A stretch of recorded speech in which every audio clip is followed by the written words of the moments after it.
Дякую, Надія. Я закриваю цю панель. Дуже Я дякую закриваю спікерам, цю панель. експертам, які Дякую залишились, і тим, які вже спікерам та прийшли. експертам, І хочу які передати слово. залишились. I want to give the floor to Julia. Thank you for your attention.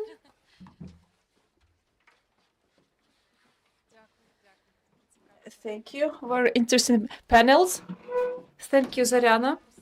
I would invite to this scene the head of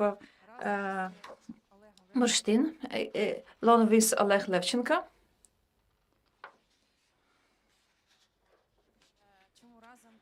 We're together because you saw when we present conceptions of local communities, it's very good to have a connection with communities and business. Please tell about this. We will short about Burштyn. We thought how to involve money to the community to develop it. There are a lot of money. There are a lot of possibilities. We were speaking about different variants, including international cooperation. I want to say that we have a good experience or international cooperation. I always talk that it's instrument to develop a community. We have a little. It's a little town.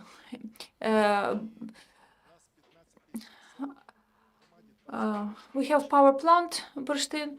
We have 15,000 residents, and it is hard for us. Bombarding and our power plant is ruined. We don't know how we will spend this winter. It works a bit, but it will stop if we have a minus 15 degrees Celsius. It's a big challenge. But of course, we have instruments to develop our community. What about foreign international cooperation? We managed to involve many partners to our cooperation. We signed with Polish cities, with French town Serbia, Italian town. Moreover, how they help us? They offered us bus to take to carry our children. They offered us generators with power of 120 megawatts. They helped us to provide rest for our children, recreation for them. We got very good projects in transborder projects, for example, Ukraine, Poland. We have won, and this year we're going. Next year we're going to realize that project.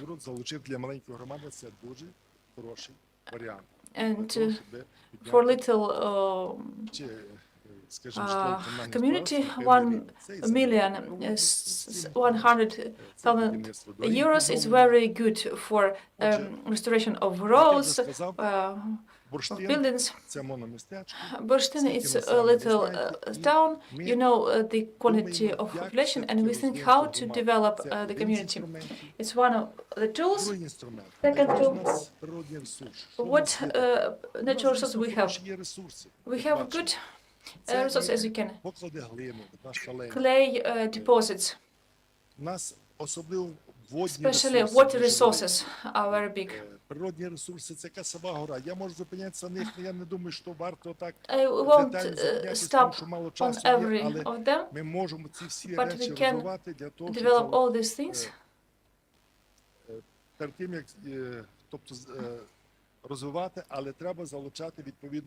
have to involve investors. Нам треба створити проекти, їх We подавати, have тому to що create projects інвестор ніколи and не прийде просто на apply them. сказати, що в нас є Investor земля. will never come to проект, simple land. і вони в We нас have є. to Я зараз про них розкажу, ми до них дійдемо. present projects and we have Це them. мова I will треба talk перейти about до them later. диверсифікації економіки, до створення індустріальних From парків. decentralization of economy to creation of industrial parks, it's a good tool to develop community. Industrial park, Олег Лещенко will speak about private park that has already registered in Ministry of Economy. It's functioning now, and he is interested in inviting investor. Чомусь нема нас I can see slides. Трошки назад. Maybe Індустріальний back. парк на 20 гектарів, на ще один Park for створюється. 20 Зараз hectares. я думаю, цього місця ми зареєструємо I think Мінекономіки. we'll register it in Ministry of Economy this month. Ми в своїй громаді маємо In землі, our, і в нас є підприємець, який we садить have і збирає, land вирощує ягідні культури. Ягідні культури and we приблизно have на an 200 entrepreneur гектарах. who Наша задача не grows просто збирати ягідні культури і berry відправляти їх cultures. за кордон в замороженому вигляді. Наша задача їх переробляти. Our task is not only to sell abroad it in a frozen way, but to process them. Додану вартість. Ось в чому задача. Це і робочі місця, це і розвиток місцевий, це і залучення, це і поступлення в бюджет Those are коштів. Тому work працюємо над цим places. проєктом. От сьогодні цей And підприємець, він additional, зараз поїхав там також на зустріч, money. зустрічається з певними людьми для того, щоб залучити кошти і збудувати завод по тому, щоб власне переробляти ягідні культури, а це і сублімація, це і всякі пастили, і джеми, і йогурти, і таке інше. Yogurts, jams, Отже, pastillas. Наступне створення реабілітаційного центру. Будь ласка. Of a rehabilitation center. Там не допомагає мені, вже, мабуть, дівчата змучили, щоб представляти картинки. Але ось маємо Here we have створення реабілітаційного центру. creation of a rehabilitation Ви center. бачите, You can see це в нас діючі зараз acting оці фундаменти і rehabilitation center, the Покажіть, будь foundation that we have. І приміщення. And, А ось проект, яке воно має here's a бути. project, Коли ми what створимо it реабілітаційний should be центр, але when його we create it. треба створити, треба його We should create it, відбудувати. Для цього в нас є build проект, it, and we який have 650 мільйонів гривень. That Це не costs просто. Але десь вже в співпраці з 650,000 італійцями, з greeners. американцями, ті припускають, прикидають, ті думають. We Тобто, маючи таке have приміщення, я думаю, що discussion with Americans. не так having набагато such, легше, аніж з нуля будувати реабілітаційний центр. Тим паче, що він у нас у парковій premise, зоні. I think Отже, it's easier than рухаємось to далі. build it from Інший scratch. інвестиційний об'єкт є в нас. Another Бурштинська ТЕС має project 8 for тисяч recession we have. квадратів. Якщо ви бачите, ДТЕК Західенерго, Бурштинська If ТЕС you має know, приміщення, вона їх не about DTEC, використовує. Ми їх також West виставляємо Energy на відповідні сайти, розміщаємо. Хочемо, щоб хтось зайшов з, We want наприклад, з somebody регулятивного to бізнесу для того, щоб enter the Western business робити свій бізнес. У нас, make правда, наше містечко невелике, у нас є всього 2 релокованих it's бізнеси невеличких, по going 30 for, чоловік, але і his то, or her слава own Богу, business. надіємось на більше. We hope for more. У нас є, от поряд з цим індустріальним парком на 20 гектарів, у Near нас ось industrial є park we have 140 гектарів по 140 дорозі, hectares скажімо, між on the Львовом road і between Франківськом, поле, Ivano-Frankivsk яке ми розмістимо під, або віддамо під індустріальний and парк. Burштyn. Ми це хочемо робити. And Я we думаю, want що to якщо give this індустріальний area парк, for industrial parks це розширення індустріального парку to для того, щоб widen the industrial park to build заводи, фабрики, the relevant а населення factories, округу plants, у нас є достатньо, and we have enough Причому в нас people around us to work there. Чому? We have a very good ТЕС, ви знаєте, workforce працювала because колись 3,5 тисячі Burштyn людей Power працювало Plant в Бурштинській ТЕС, зараз працює 1000 had населення. 1,000 Це висококваліфікована робоча сила, яка готова працювати 300 and a half and 300,000 and a half was before and 2,000 and a half are ready to work right now. Бачимо на картинці revitalization of the park zone. We can see park zone, Mountain. Then we have recreation area on the shoreline of the water reservoir, 1,300 square meters. 1 kilometer square. A question of the Kasva Gora Biosphere Reserve. It's a step zone. The biggest in Western Ukraine, 171 hectares. It's park zone. It should be a very powerful project. There is no such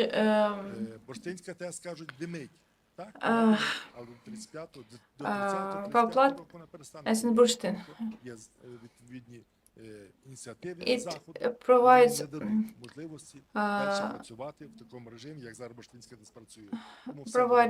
smoke, but next year it won't be so because there would be another technologies. Perhaps we could use American atomic module. For example, we'll build till 2030, and in 2035 it won't provide any smoke. So let's resume three main projects. Renovation of water reserve, shoreline, industrial parks, and processing of production at plants that of raw material from our local area. Oleg Lavchenko would be speaking about processing of corn. He understands how it is going to be done. The cost of this project, $350 million. Mr. Oleg, you're welcome, and I'm finishing the presentation of Burштyn town, and thank you for your attention.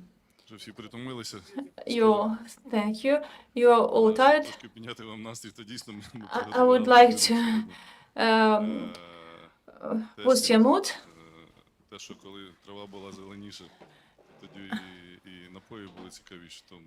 So when it was greener land,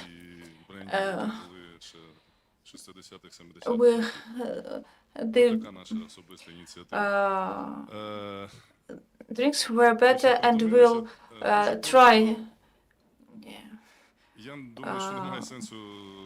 drinks that are going to be that were made 60 or 70 years ago. Oleg Lavchenko, the General Director of Area Commodities.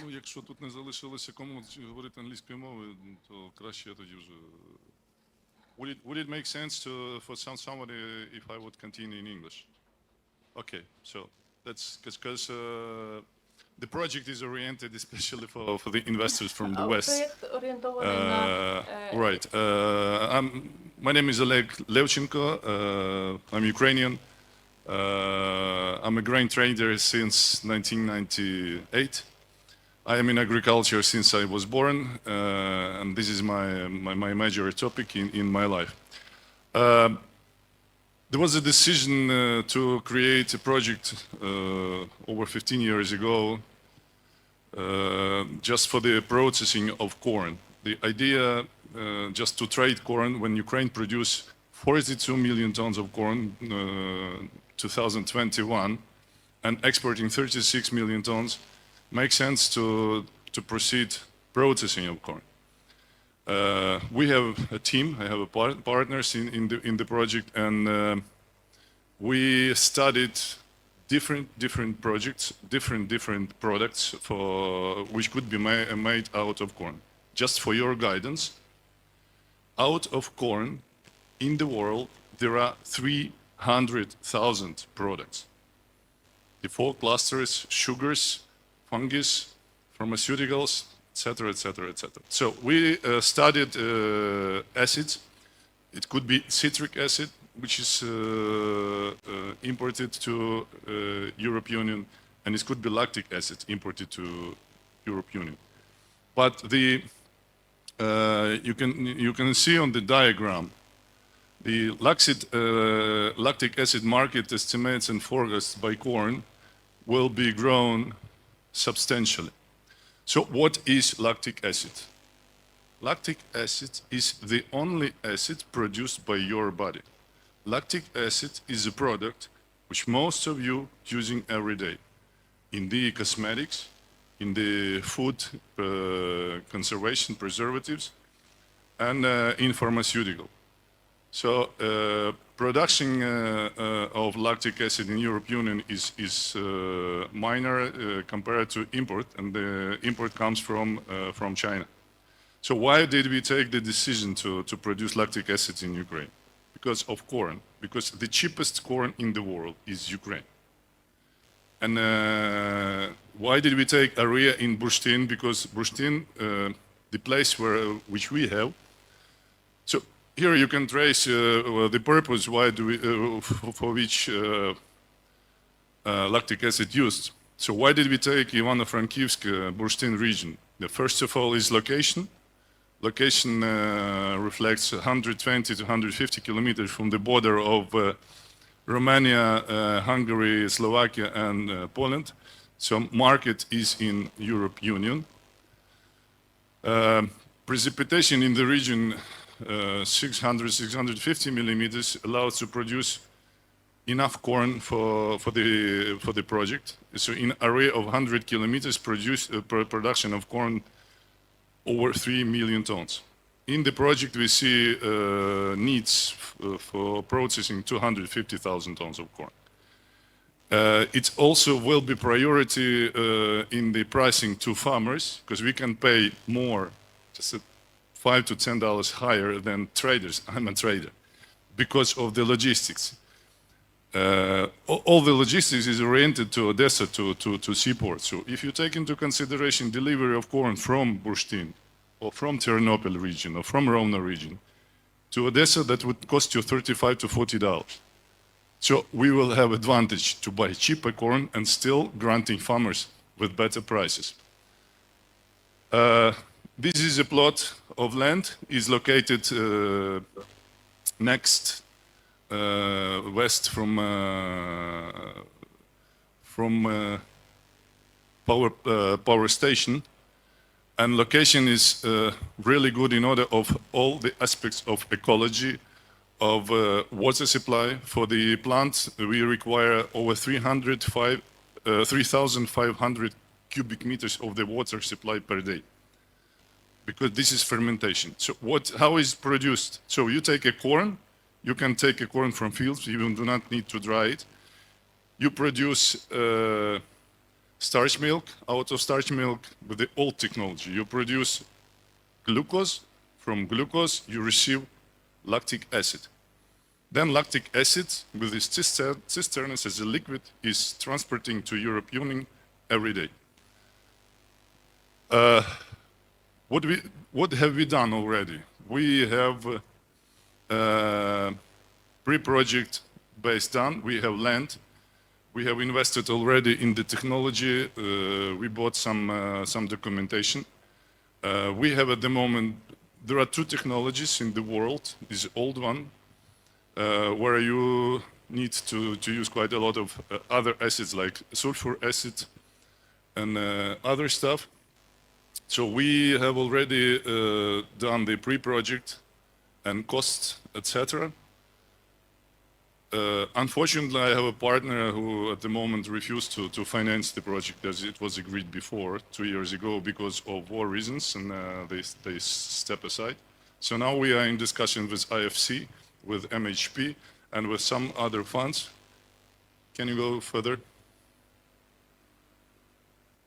Okay, the capacity is 160,000 tons. When we will see the development of consumption of lactic acid in European Union, it will raise up to 600,000 tons within next 7-8 years. So someone has to supply another 200,000, which is now there are no any producers in the world who can cover these needs. Well, we have, of course, financial model, which is for sure not included over here. Then, well, definitely this is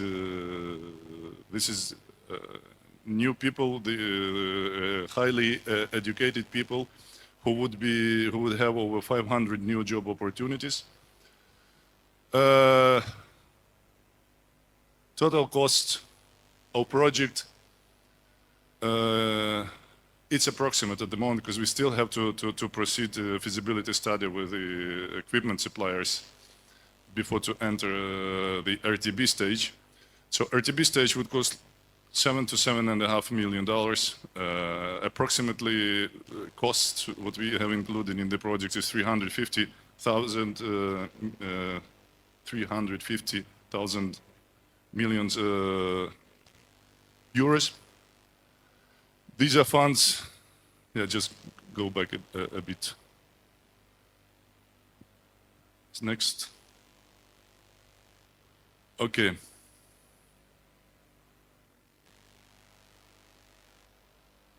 Well, this is priority cost. Next one, please. Okay, this required investment is all discussable. So my target here is just to present the project. That project is on, and we are looking for any private or companies or funds who would be willing to participate in the project. Next, please. Следующий, будь ласка. So these are organizations with whom we are in discussion, and project, we have agreement that project could be covered with the insurance DFC. Of course, we are in discussion with the IFU, the Danish fund, with the Howard Buffett fund, with our other financial organization. Next, please. These are suppliers of equipment. So we have received necessary documents from Alfa Laval, from Chemsan, the Turkish company. Alfa Laval is well known, is a Sweden-Danish company. OFC China is the largest producer of equipment in China, especially for fermentation and lactic acid production. Sulzer is a company which provide technology for PLA, which is a polylactic acid. It's a bioplastics, which is the next step in the project. And we have, of course, marketing consultancy who support us in order of distributing the product all over the Europe. Next, please. Well, it should looks like that. But of course, it's just a picture. So final look will be when we will come into project RTB stage, ready to build. So, appreciate your attention. Дуже дякую. Проєкту.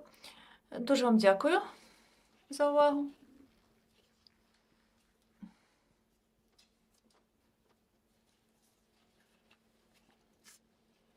Дуже вам дякую. То коли Thank ви you там very much. наливаєте вже? So when are you going to Через 1 годину, treat? я думаю. Я вибачаюся, Not я now, вже жартую, in тому 1 що ви hour. знаєте, що ми I'm трохи sorry, скоротилися I'm по joking. часу. Know that we have shifted greatly in time. I thank you for time, and I want to CEO Viver Advisory фінанси, ринки, капітал, інвестиції. Invite Bernardo Viver to our Please take the panel. floor. Take the floor. Also, It will be connection It with will be Christian connection Vitti. with Christian Також я Vitti. прошу піднятися на And I сцену would like to наших come up to пані Наталію the Макогон, scene заступниця голови Mrs. Natalia Кремінської Makavon, міської Vice Head адміністрації. of Kremin Municipal Прошу до сцени Administration. Сергія Захарова, Sergei депутата, Zakharov, вибачте, Deputy, заступника the міського голови Маріуполя. Vice Head of І Сергія Родіна, Mariupol заступника Mayor. міського голови Бахмута. And Sergei Rodin, the Vice Head of Буду всіх дуже Bakhmut. просити пам'ятати про ваш таймінг. Якщо ви Please можете бути remember такими about щедрими, як і деякі спікери були, і говорити не 7, your а 5 timing. хвилин, то If ви you will прийшли be so сюди на generous нашу церемонію нагородження, і ми зможемо and також speak скуштувати not чи 7 протестувати but 5 minutes, напої we will it will accelerate our ceremony of award, and we can be able to Thank you very much. be treated with drinks from our We're partners. gonna have a presentation. Uh, Perhaps we're gonna moderate the whole session, right? У нас буде презентація, ми будемо модерувати всю сесію. У нас тут Hi everyone, good evening. My name is Bernard Weaver. I'm CEO of Weaver Advisory. We provide financing for investments in infrastructure. Basically, long story short, we help you access equity and debt financing from Wall Street. Okay, let's go to the next slide, please. Okay, next slide. So I think the issue of PPPs or public-private partnerships have been spoken at length here. Public-private partnerships are a modality of concession, a modality of procurement, actually, in which the government allows the private sector to invest a little bit of money in an infrastructure asset and maintain that asset for a while. As a result, the private sector is entitled to receive some profit. You know, the profit's going to service the debt, the interest expense, and also is going to reimburse the equity investor through the dividends. Okay? So we're going to talk about PPPs for industrial parks. Why is that? Why do people do PPPs? That's actually a very good question. Why do people do PPPs? I think people do PPPs for one basic reason. They don't have money. They don't have cash up front. So they want to pre-finance their projects with private sector investment. So the private sector can come in and they can put the money up front, build industrial parks, and later on receive payments from the rent of the industrial parks or receive equity or some sort of ownership structure on industrial parks from the companies that end up building the manufacturing facilities. We can go to the next slide, please. Thank you. So the financial benefits are many. We can tell you guys briefly. The main idea is that a lot of times municipalities, they have their budget filled up to the brim with their expenses in terms of like paying public services or maintaining the payroll of their employees, right? And but they want to build infrastructure assets like roads, bridges, industrial parks to service their population better, right? So they can invite the private sector to put the money and build the asset for them. And then later on, the economy is going to grow, the tax base is going to grow, they're going to get more tax revenue, so they're going to be able to pay more and higher salaries to their employees, and then as a result, the employees are going to be able to work better and deliver better services to the community, right? So the fact that you attract investments from the private sector, in general, can allow you to increase your ability to invest and get better services to the population. Next slide, please.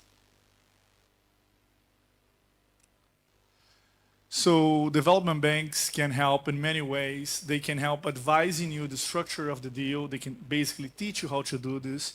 They can train the people in the government on how to structure these deals, because in the end of the day, on the other side, you have a concessionaire, which is a very sophisticated guy and has very expensive advisors. So you need to train your advisors and train the people that work with you in the government to hire the best advisors, so that when you do a concession or a PPP, you end up not losing so much money to the private sector because the private sector is serious about making money. So they can help advising you the structure of the deal, but they can also help you like actually lending the money and also helping you locate and find equity investors who are going to be interested in putting the investment part of the project. This is something that like my company also does. Next slide, please. Like I said, you can do that, like loans, right? You can do a partial risk guarantee, which is a modality of guarantee that's going to reduce the cost of debt. That is, you're going to have to pay less interest on the debt that you issue. And you can do a partial credit guarantee that like is going to cover other types of risks related to the bond that you issued. Okay, next slide, please. So what are some of the benefits of investing in Ukraine? I think it's crazy that I am responding to this because I just arrived in the country last night. So I don't know much. But I can tell you that like from an international perspective, you see that the country has like very qualified human capital, people very well educated here. And you have a population that have a strong work ethic and have the ability to create value, high value added products like technology and sophisticated services. So I think it's like Ukraine could be really like a very wealthy country in the medium to long term if we're able to invest in infrastructure and we can potentialize the human capital that this country has, right? It's close to Europe, so there's a proximity to very wealthy markets. And I think as well that Ukraine has like a head start, so to speak, in the IT sector. Next slide, please. The problems are the problems that we find in many countries.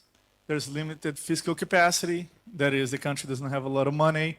I think that the budget of the country is like filled to the brim with the effort like to defend itself and pay public servants. And so there's not a lot of money left for investments. And there's like a lot of bureaucracy and red tape, and other issues that you find in other developing countries, such as lack of transparency, and also like the inability to convey to international investors the potential and how manageable the risks are, especially talking about the war and how some investment can be hedged against some of those risks. Next slide, please. So this gets a little bit more complicated. Next slide. So you can do just, we're talking about different types of PPPs, and then it's a little bit more technical. You can do a service contract, which is just basically like you're allowing the private sector to deliver service instead of you without necessarily building any new asset. Next slide. So operation and maintenance, it's similar to that, but it's intended like to just do the upkeeping of a large asset. Next slide. Build and transfer. So the private sector is going to come, they're going to build the asset for you, and then they're going to try to sell it to some other investors, going to get the asset as a brownfield, and that's going to generate like more stable cash flows.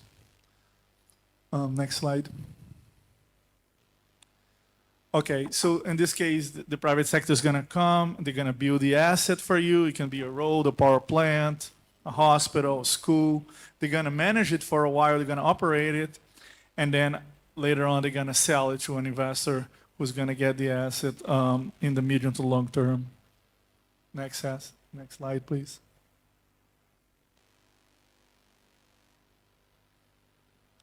Okay, once again, you have a situation where there's like the private sector comes, build the power plant or build the road. They're going to keep it for a while. They're going to operate.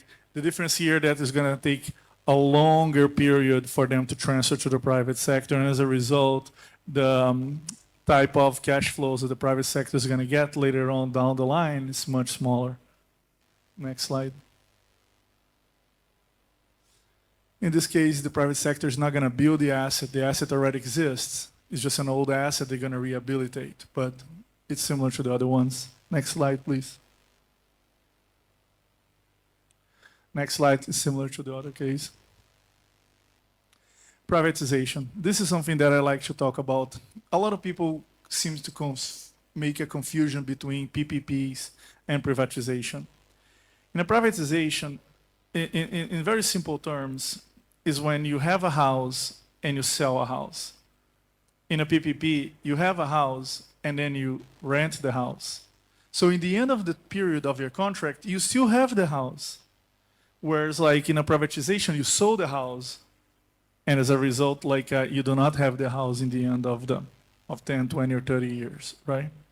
So that's the basic distinction. So when you privatize, you get like an injection of capital up front, right? But you lose all the gains that you could get from the asset as the asset creates more value over time, becomes more valuable. In the case of Ukraine, let's say, you have like a power plant or a cement factory, and then you sell it, right? So let's say that you need money now because of the war, you need like to pay public employees or give better services to the population. And then after you get that money, you lost that asset. Let's say that later on, hopefully soon, the war is over, then like a lot of the value of the assets in the country are going to go up tremendously, right? You're not going to get this appreciation in value, you know? So privatization is good because it gives you money up front, but it does not allow you to capture a lot of the gains that you have over time as the asset increases in value.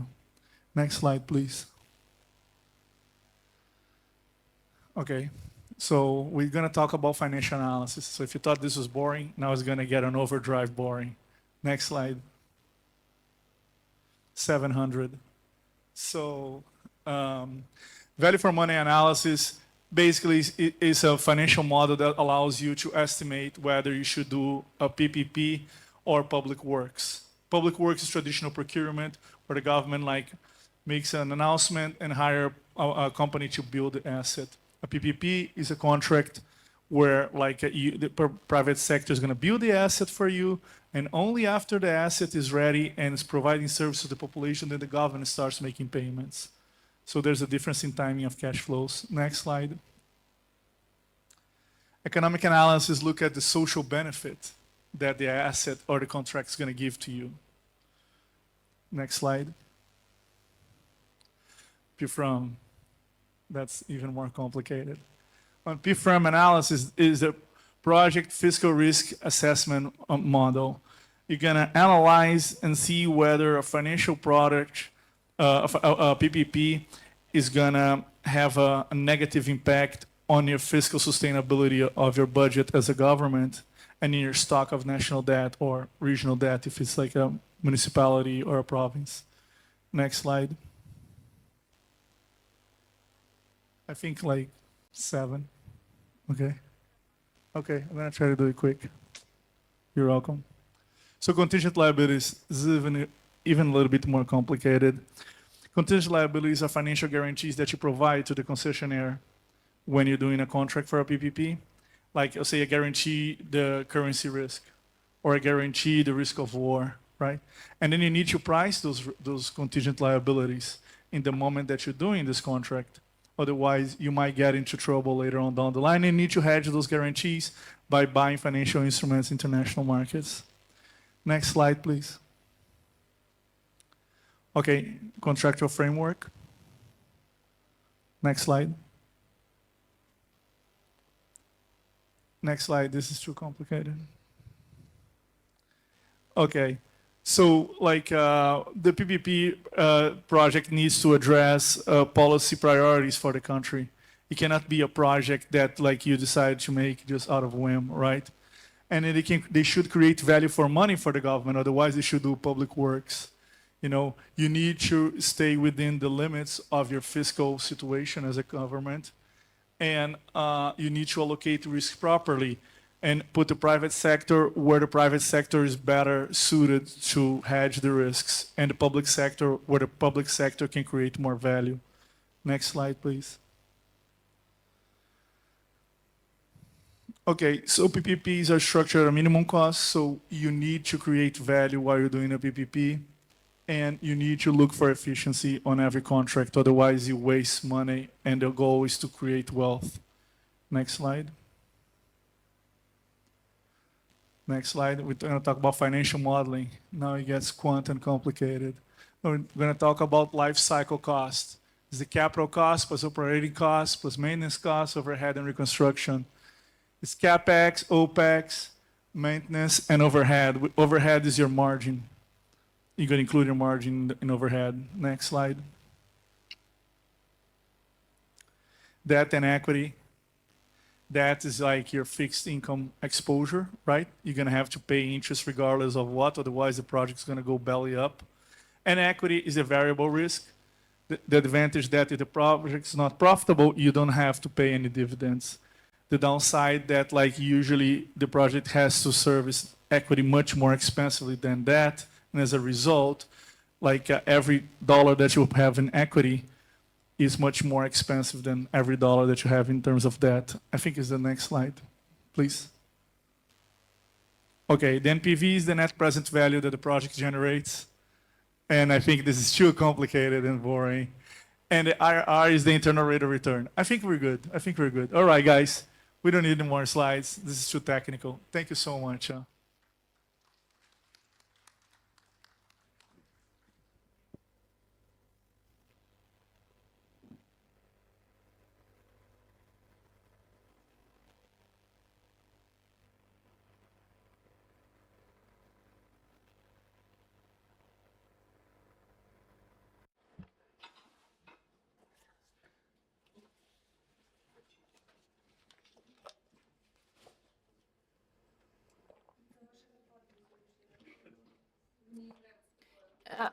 I want to say that great job, and I think we really need you in a small workshops with our students, with our mayors, but in small workshops. It's very technical, but now we know you. We will share a presentation with you, and we will make it work. У нас зараз такий некамерна вже якби обстановка, тому я хочу попросити, щоб ми презентаційно швидко могли показати наші міста, які зараз потребують нашої солідарності, тому що у нас на панелі to show you towns that shows cities that need our solidarity. We need towns that Mariupol, Bakhmut, and some others. They gave out everything, and they have a big power, and sometimes even more power to think about the future. It's our path that supports us and gives the possibility to believe in the future.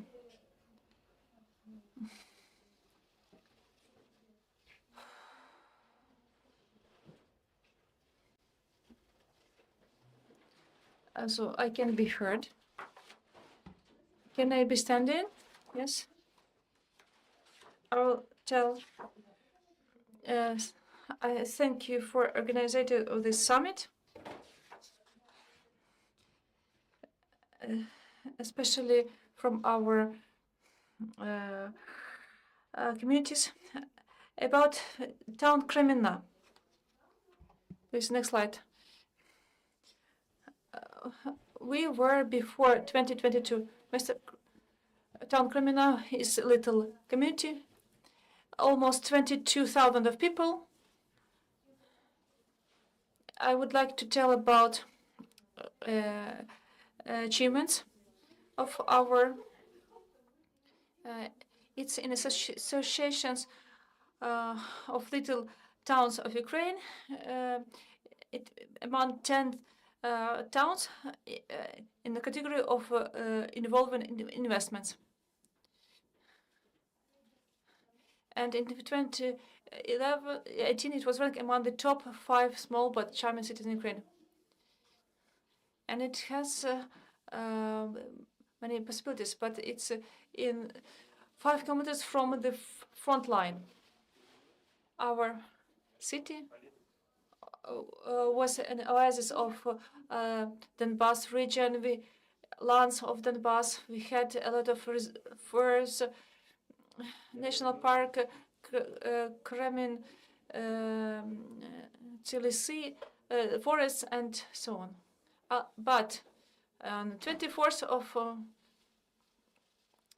since 24th of February 2022, since wide spread war, it's not. It's just to remind what happened to many cities of Ukraine, and city Crimea isn't. It isn't exception of other cities, and we try to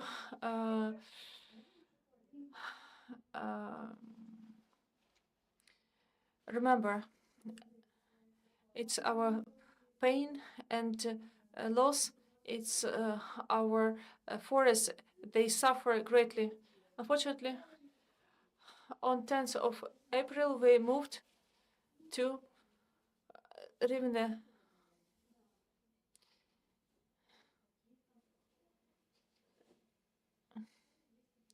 Next, we started to renovate. We provide services. The main challenge of us is that the main resource is the main asset is our people, territory, and community. It's not the main for community, but people, and we were able to put them together, to integrate them, to join them to process of renovation of community. On 22nd of February 2024, we signed the memorandum, bilateral memorandum, for our participation in this project. We applied the application for creation of memorial of memory. It's another thought how memorial of memory should see. It's a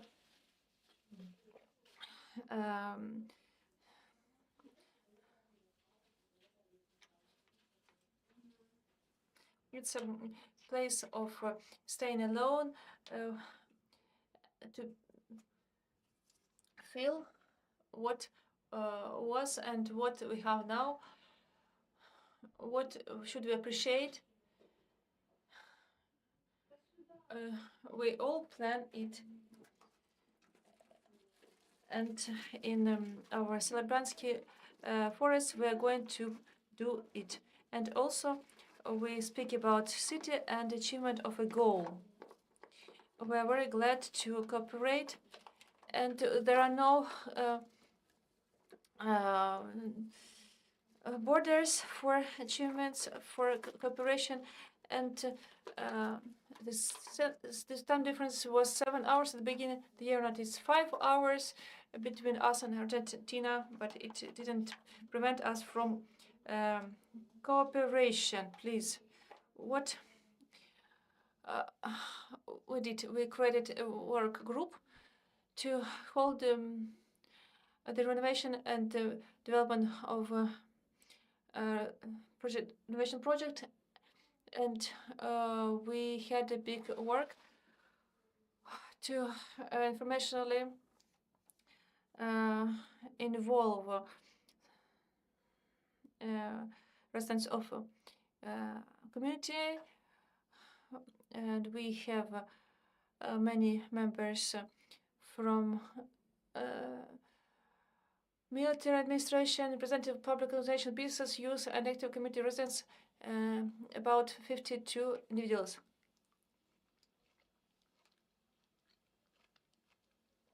We try to do it transparently so that people can see what we are doing, so that people come and to reconstruction and can see how can be the city changed.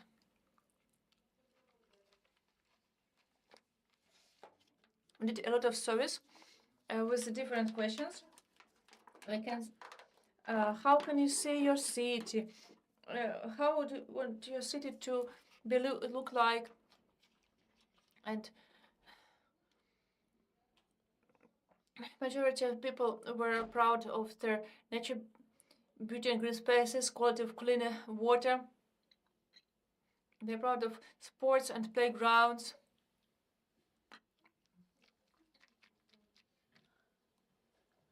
And this present, they were proud of rhythm of life and especially of the city. And for me, as a representative of government, it's very pleasant. The survey was held, and more than 50%, about 50% of people who are under 50 took part in this survey. This survey was made in experimental project. It was not only a survey of residents of community, but it was a survey among heads of community and among community representatives. And the main thing is that people want to have a symbiosis of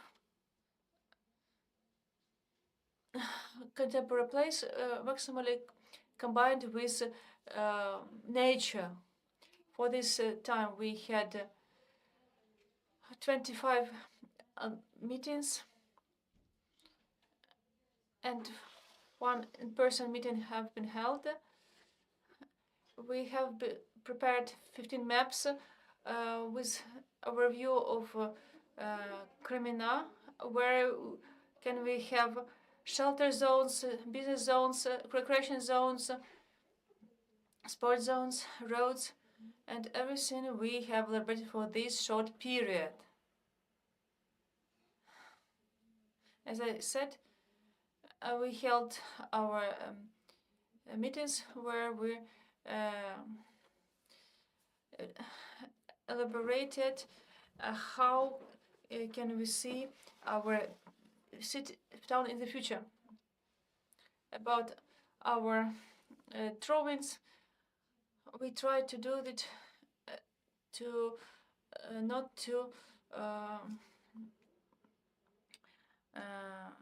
damage our nature, to combine it as much as possible as nature. I want to say that maybe you should dream, and I dream as others, about my place in the future. I want that when it happens, we should know for sure how to act, where to go, and not only see how, but we should know what should we do one after another. What can happen? It may happen anytime. I believe in our forces, and I believe it will happen. I go to Ukraine. Thank you, Ms. Natalia. We were able to resist these processes, and thank you that you, Christian Wittig, architect, sent us a video message. I want to extend my gratitude to the organizers of this event, and a special thank you to my dear Irina Yarmolenko for inviting me to share these few words with you today. It has only been 3 weeks since I returned from my last trip to Ukraine, where I had the opportunity to work again with the authorities and communities of several devastated cities. Unfortunately, this means I cannot be with you physically in Kyiv today. I'm sorry about that. As many of you know, my team at Thought Group Chile has been working tirelessly since the beginning of the war on the reconstruction of 4 destroyed Ukrainian cities: Irpin, Chernihiv, Kremina, and more recently Borodyanka. In total, we are developing 12 architecture and urban planning projects, each at different stages of progress. This makes us immensely happy and proud because this project has allowed us to forge deep friendships and professional bonds with local civil and military authorities, as well as the important local community. This demonstrates that it is indeed possible to develop powerful humanitarian and professional collaboration processes. It has allowed my team and me to rediscover architecture and urban planning as genuine tools for building hope. Building hope, this is the more essential concept that I want to share with you today. The significance of initiatives like this hackathon aimed at generating 100 ideas for 100 Ukrainian cities cannot be overstated. It offers an opportunity to examine what these cities are like, to appreciate their distinctive and unique characteristics, and to celebrate the cultural and social wealth of Ukraine through urban and architectural projects. This initiative brilliantly combines participation and expertise from both academia and the professional world, fostering interaction among students, teachers, and practitioners, professionals. As a member of the international jury, I am honored to participate in this extraordinary and significant experience. It has highlighted the importance of including the entire society in constructing solutions for national reconstruction. Experiences like this hackathon democratize and enhance community participation in these challenging processes. They provide avenues for creating private and public spaces that resonate with the cultural and social identity of each Ukrainian city. Thank you once again for organizing such intelligent and assertive initiatives. They represent the right path for the reconstruction that Ukraine needs and deserves for the future. Thank you very much. Дуже дякую and слава Україні. Як правильно Крістіан зазначив, ви будуєте надії. Пане Сергію Захаров, You are building hopes. Tell us how you do this. I will be very brief because I understand that we have limited time. Please, yes, presentation.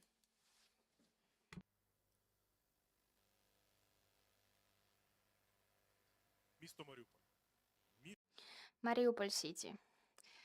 The city where more than 500,000 people lived before the war.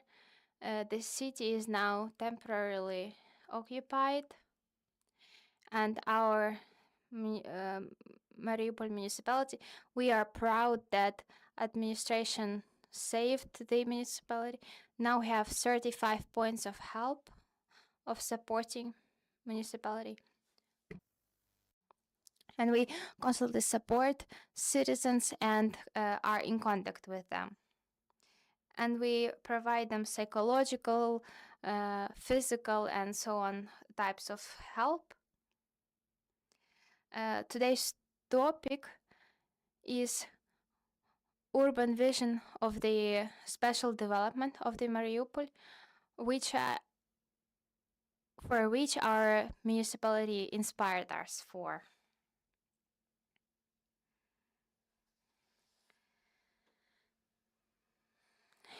Urbanistic vision of the Mariupol city consists of 18 parts.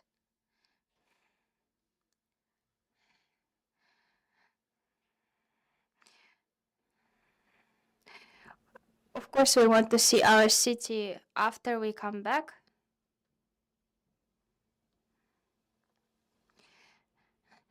That is why 4 groups of architects worked on this.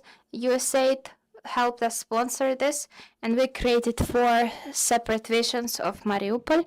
And after this, we saw that this is a very difficult tool, which showed us how our city can look like up to 2040. So we combined 4 visions into one.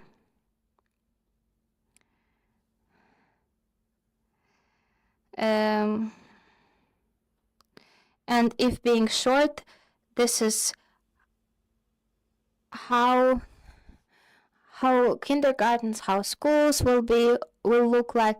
This is in detail written up to 2040. And also we are proud that we are close to development our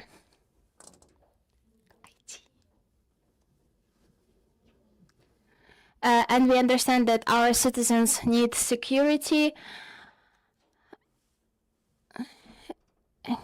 We developed how the city will look like, how economy will look like, it will be industrial or not. So we worked in detail on how the city will function. This work is a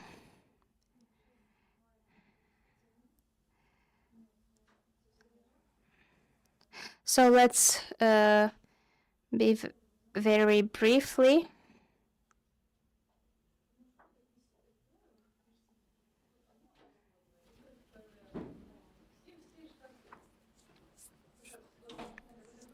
So we were talking to our citizens, we were listening to our citizens, and we were formulating the vision. 18 goals are, of course, create a vision for the all key directions of development of the city.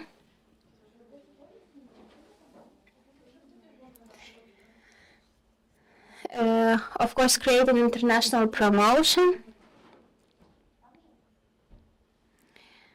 So this is the city facing the sea. It is comfortable and compact. It's one of the most modern cities of Ukraine. Of course, security. 3 citizens that citizens require from us. First is security, protection of our territory, protection of our businesses and facilities, rebuilding up to international standards, and other points connected to security. Economy. We have worked in detail on the economy. I will not speak in detail about this. We understand how our life will be after we are back. We understand that now there are 250,000 citizens, but we can't develop the city and become 500,000. So another point is returning young people and having the young people back, and this is one of the most important things. And now we do the actions that we did it not for our children, but we do it for our grandchildren. So the city should look like how they see it. And then, of course, residential area. This is one of the best, maximum 6 stores, green, accessible. Before the war, we started to formulate the center where will be university campus, medical, and also we want to develop medical tourism in the region. Then, of course, seaport. It's our economic stability. economic growth. So we have worked a few ideas of how. Of course, there are many options of building. We understand that Azovstal maybe will not exist in the way it was. So there are there are different options of renovating it. Memorial of Drama Theater. And all citizens say that at this place drama theater should not be there, so we proposed a memorial of the drama theater, and it's one of the options of how it can look like. And I think options of that can be in the hackathon. Of course, it's a transportation hub. And we are a city in the border with Russia. We are a port city, so we should add a railway hub and other types of transport. We form it a logistic and transport hub. Also, public beaches. We support this. We'll have 4 big public beaches. And these are the result of the hackathon, 100 ideas for cities, which was done for our university, National University. This is something we are proud of. Soon it will be 100 years old. This is wonderful, beautiful, and I also graduated from it. This may be the last slide, right? Yeah, thank you. Thank you. This is again about building hope. You know, you were speaking and I was thinking that Mariupol can be our Singapore, and I wish you that it is the way, this way. And Sergei Rozin, how are the processes with the Bakhmut city? Thank you. Can I see presentation, yeah? You know, this year, Bakhmut city is 453 years old, and it has been building for so many years, and investments were done. And during 1 year, the city was destroyed. On the next slide. This city was in top 55 best Ukrainian cities for life. There was and this is the way it looks now. Totally destroyed buildings, destroyed factories, destroyed infrastructure. And when we were creating the steps and thinking how the rebuilding should be done, we raised such questions. For whom are we doing this? Will people get back or not? And this is the very first step which we have done, is we have united our municipality. We have created communication. We have created humanitarian hubs. There are more than 10 of those. We created cultural hubs, educational hubs, hubs that unite our people, unite our municipality.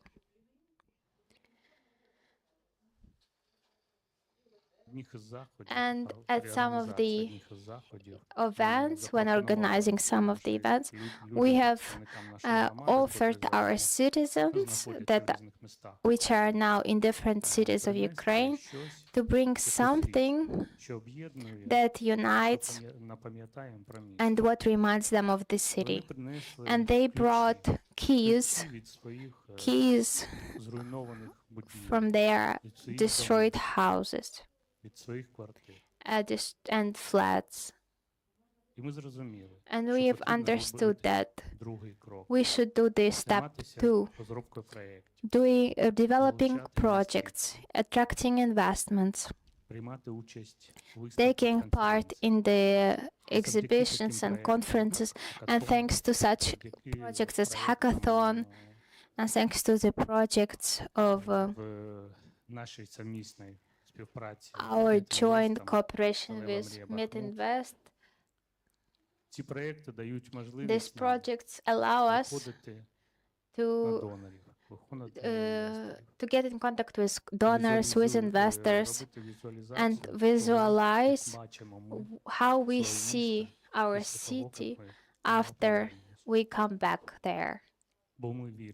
Because we believe that, and exactly the keys from our people, from the houses, this is the sign of their belief that they will come back to their city. This is the sign of the belief into the victory, into the Ukrainian army, and with belief in the victory and Ukraine in the heart.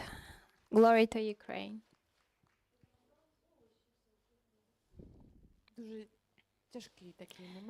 A very difficult point, yeah, but you build our hopes, and we do this all together, and yeah, our young people have built this our hopes with us. So I now invite the municipal leaders who would like to, I would like to ask municipalities leaders, because they have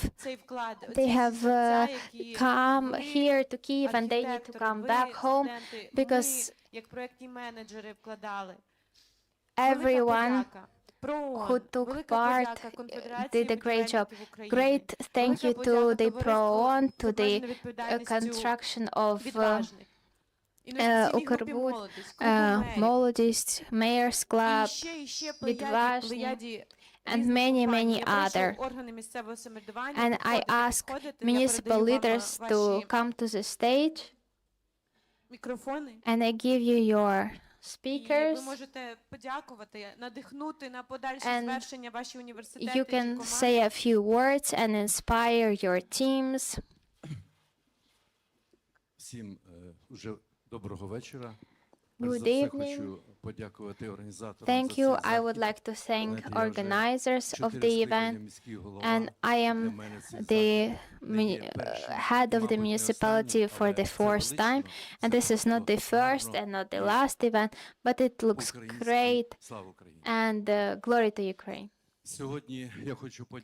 Today I want to thank our nominees.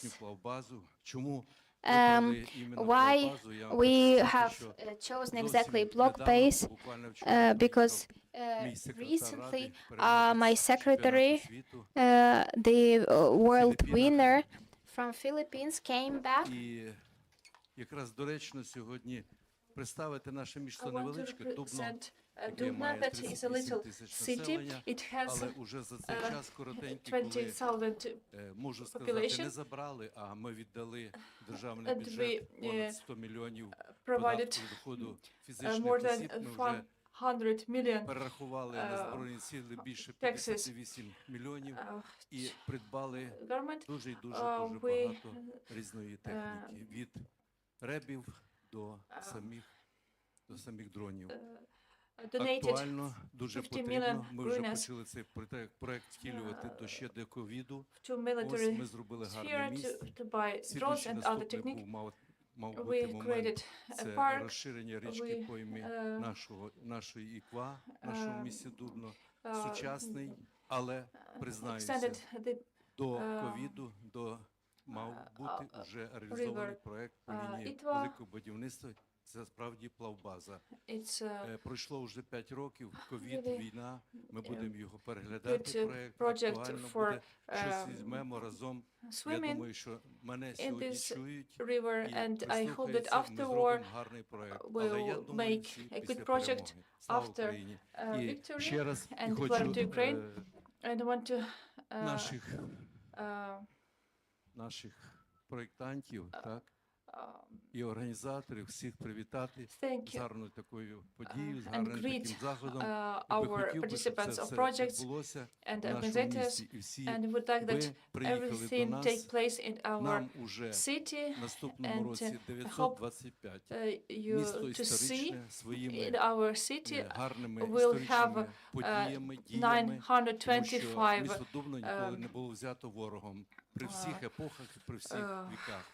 Years next year we are invincible.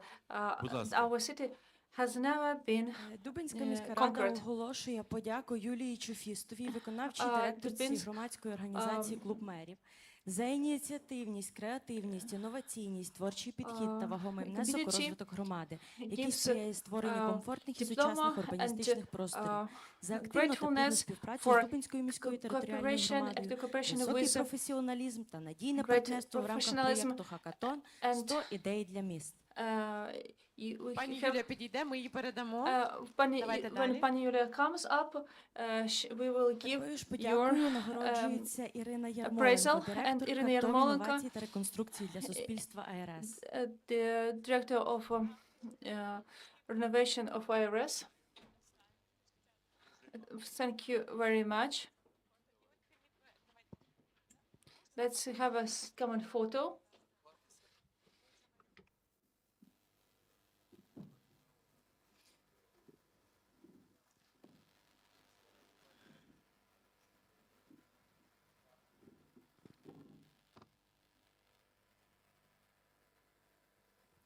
Такою ж подякою нагороджується Павло Семко, доцент кафедри будівництва та цивільної інженерії Національного університету Полтавська політехніка. Дмитро Семко from Lviv Polytechnic.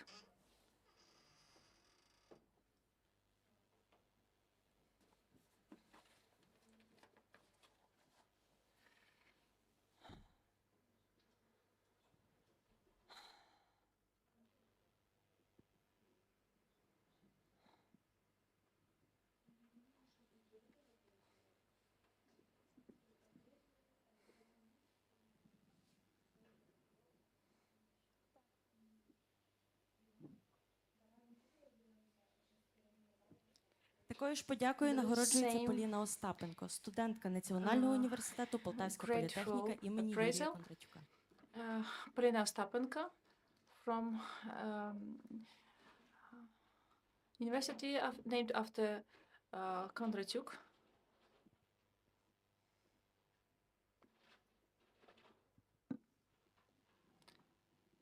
Lviv University.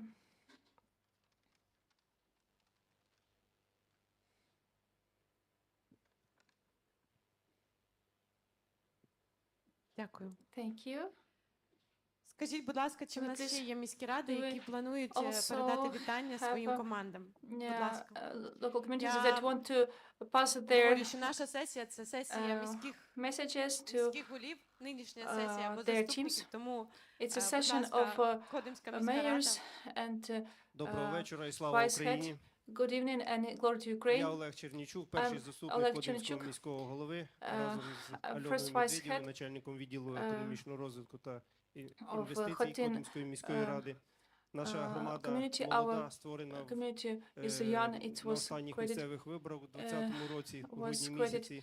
During last elections є багато ідей, багато проєктів. December of this Два year. проєкти сьогодні Last year we have two приймали projects. участь в хакатоні 100 And two і projects нам велику допомогу took place in hackathon надали this year, and we got a big help from students of університету будівництва та архітектури і за дорученням Кодимського Kyiv міського National голови University of Architecture. громади сьогодні хочемо щиро подякувати We want to thank these подяки students за сумлінну and працю, give творчий підхід, високий for creative професіоналізм approach під час and роботи інвестиційного good проєкту ОС-15, high дитячий professionals розважальний центр, цифрова for планета, creation назва, ідеї для center реконструкції for children, будівлі колишнього кінотеатру «Мир», Sugar Planet, облаштування дитячого розважального and центру для Кодимської міської територіальної громади громади Подільського question району for Одеської області в рамках holding проєкту «Хакатон 100 ідей для міст». Оголошуємо ця подяка команді Київського національного університету будівництва і архітектури, кураторці проєкту архітектурці, кандидатці архітектури, доценту кафедри основ архітектури та архітектурного проєктування Київського національного університету будівництва і архітектури Тетяні Ладен. Будь ласка, прошу вас. Please, you're Можливо, welcome. якщо в нас є музика If you на have пультах music, урочиста, ми будемо вдячні, we will be якби grateful нам if you аплодисменти запустили. put applause there.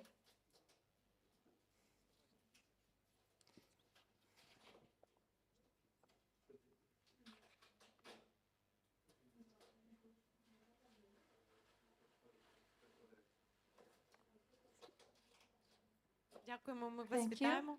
І також We greet подяку you. хочемо за сумлінну we працю, want творчий to підхід, for високий assiduous work, професіоналізм high при professionalism розробці інвестиційного when проєкту elaborating С-15 реконструкція комунального закладу, project опорний заклад Кодимський ліцей номер S-15, 1 для Кодимської міської Lyceum територіальної громади Подільського 21. району Одеської області в рамках проєкту «Хакатон 100» In the команді terms Київського of Project національного Hackathon, to the університету team of будівництва та the архітектури, Kyiv National кураторці University of проєкту, Building кандидатці and архітектури, Architecture, доценту кафедри архітектурного проєктування цивільних будівель PhD і споруд Київського національного університету of Kyiv будівництва National і University архітектури of Тетяні Architecture, Кащенко Тетяна та Кащенко, Юлії Недолужко, and Юлія Олександрі Недолужко, Півень і Марті Олександра Півень Козаренко, and Marta студентам Київського Kozarenko, національного students університету of this будівництва і university. архітектури.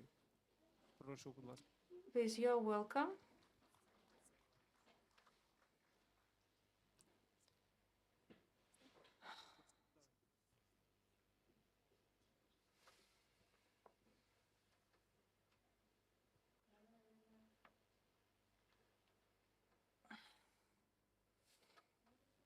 Я Дякуємо. щиро дякую. Невеличкі призи це від наших Thank місцевих you. крафтовиків. Я думаю, що вам Those are сподобається. little Дякую. Слава Україні! presents from our craft makers, local craft makers. Glory to Ukraine.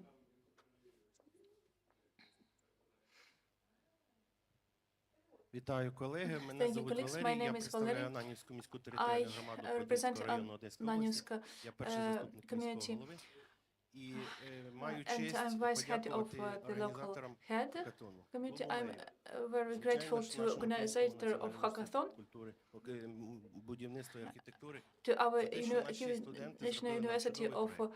Це проект майбутній, це проект парку, це проект, architecture де for your наша great молодь project має свою for the дрім, park, має свою мрію і має where виступати our та youth займатися спортом. has У нас є their населення, яке dream. також We have бажає a population that інклюзивно відпочивати, має also would like to проводити have час. І ми spend переконані, time що ми very маємо well, можливість and we're, перемогти в цьому конкурсі.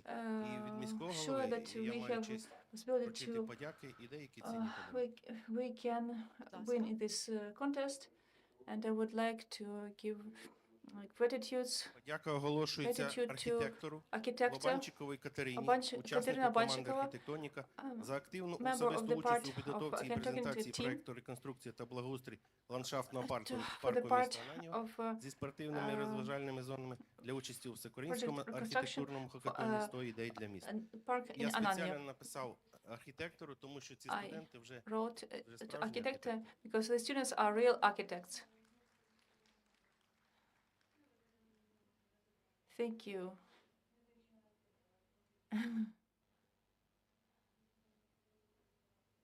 Подяка оголошується куратору проекту Ладан Тетяні, Credit кандидату to- архітектури, credit доценту of кафедри основи projects, архітектури та архітектурного проєктування, for куратору команди PhD архітектоніка of the за такі ж this досягнення. university Дякую for вам, Тетяна this Миколаївна.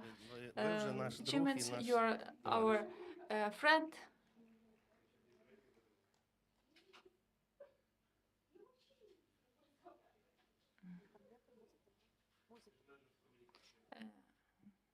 Така ж And подяка gratitude оголошується Діденко Діані, to Діденко архітектору, Діані учаснику команди архітектоніка за активну участь у підготовці і презентації проекту. for active participation in preparation of projects.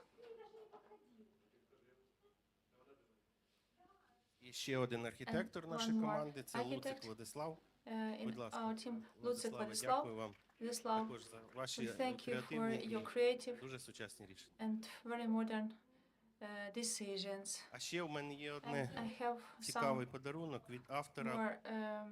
такої монографії «Зерно українського всесвіту». It's grain В of нашому Ukraine. проєкті згадується про трипільську культуру. In Автор our цієї project, монографії we згадує have історію півдня України, history of історія Tripoli міжріччя culture, між Дністром і Бугом. the Розказують story історію of нашого міста, історію our city, Одеської of області, Odessa деяких region, багатьох місць, of цікаві some big архітектурні cities, рішення, and спадщина there are ЮНЕСКО з авторським interesting підписом. Це для вашої architectural будь ласка.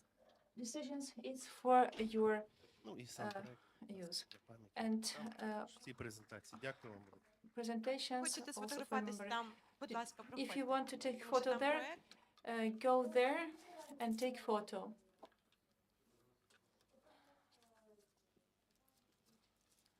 With your Власне, ми project. перейшли з частини подяк We і moved грамот на частину конкурсу, на частину оголошення переможців, тому що ми розуміємо, що нічого так не мотивує, як фінансова винагорода, а також мотивуючі, можливо, документи чи підтримка архітекторів, спеціалістів.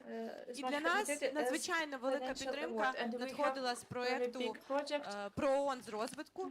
І пані Оля Сютикова, наш член журі, і для мене велика честь передати саме їй мікрофон для того, аби пані Оля оголосила нашого першого переможця, перше місце ми перейдемо сюди, в номінації «Соціальний серед архітекторів». Winner in the nomination architectures. First of all, по-перше, колеги, я б хотіла сказати, що I would як like на to say мене, я that б дала призи всім. as for me, I would Дійсно like всім, тому to що проекти give були awards to everyone надзвичайні. because Коли ми їх project дивилися, was то дійсно кожен extraordinary. викликав шквал емоцій. Я Everyone вважаю, що нинішні produced студенти, вони, a lot of це, emotions. знаєте, як комп'ютер суперсучасного покоління, вони дійсно Students were like дуже швидкі, super дуже продуктивні, computers. They креативні, were і quick, взагалі я effective, вражена цими and I'm проектами. impressed by these projects. Тому я всім бажаю That's why I успіху і wish щоб всі вони everyone здійснилися. success. Я хочу передати I нагороду want to безпосередньо за проект «Реконструкція Центру культури дозвілля Кнєжа». Новицький Олександр Павлович. Новицький Якщо Олександр ви є в залі, Павлович, будь ласка. to Research Center Кнєжа. Отож, перше The місце first place в соціальному in напрямку social отримало direction винагороду інженерне бюро «Евокон» в Engineering, особі Новицького Олександра бюро Павловича «Евокон». і його команди. Олександр Привітайте Павлович оплесками, Новицький готуйте and his ваші team. камери. І Prepare your це cameras. $2000 підтримки від $2,000 наших support спонсорів і of наших our партнерів. sponsors and our Вітаємо partners. вас. Аплодисменти. Congratulations. Applause. Шановна команда, Dear team, да, це для всіх. it's for everyone. Я б хотіла вам побажати надзвичайного успіху з цим I проектом. wish you Ми будемо very намагатися big success with this project. знайти подальших інвесторів, I донорів, wish які you to допоможуть find втілитись. further investors. І хай це буде Let тільки it перший be проект only для first вашої project команди, for your і team. далі будуть ще And десятки then інших. there would Вам be бажаю other розвитку, креативності, I нової want- наснаги. I wish Хай you ніякі development, проблеми creativity, наші сучасні вас не inspiration. зупиняють. Let not other problems stop you.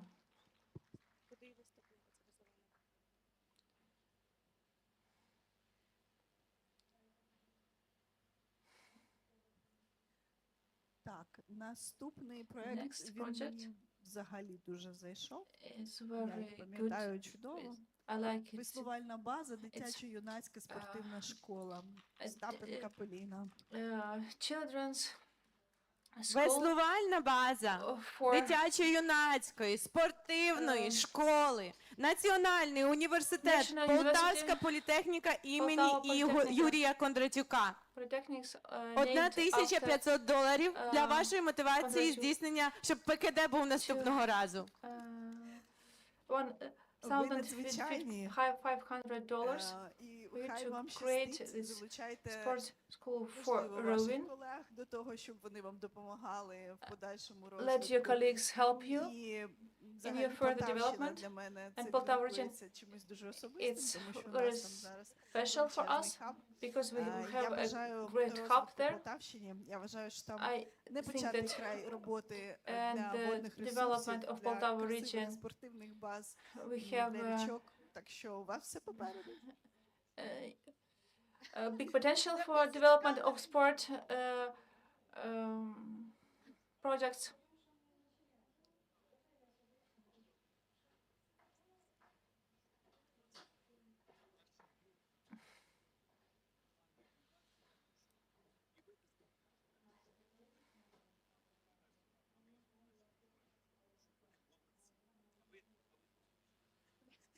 Ні, ми в даному випадку на других ролях. No, we're on the second roles this time.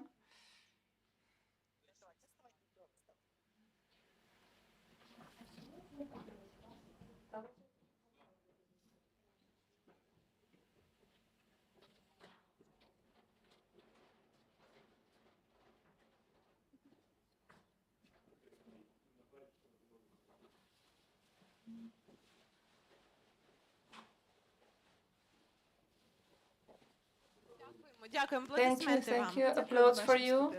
Уже Thank you професійним to our students, архітекторам. to our professional architectors. Давайте ми продовжуємо Next, Olga, цей let's continue. напрямок. Наступний напрямок ми Next запрошуємо пані direction, Галину. we Наступний invite, напрямок. Ми закінчуємо з цим this is напрямком Halina. соціальним.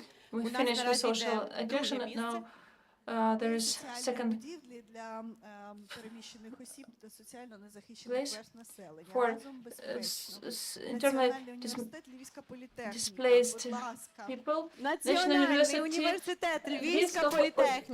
політехніка. Ідея соціальної Idea. будівлі для ВПО та соціально незахищених верств населення разом безпечно. Тисячі together it доларів is для safe. мотивації нашої прекрасної молоді. Вітаємо $1,000 вас! for motivation for our great youth.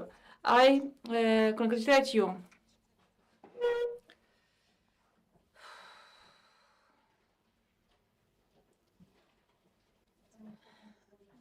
Давайте сфотографуємося. Okay, let's take photo. Роботою кожного з вас, але всі перемогти не могли, бо це конкурс, але будемо працювати. We'll work together.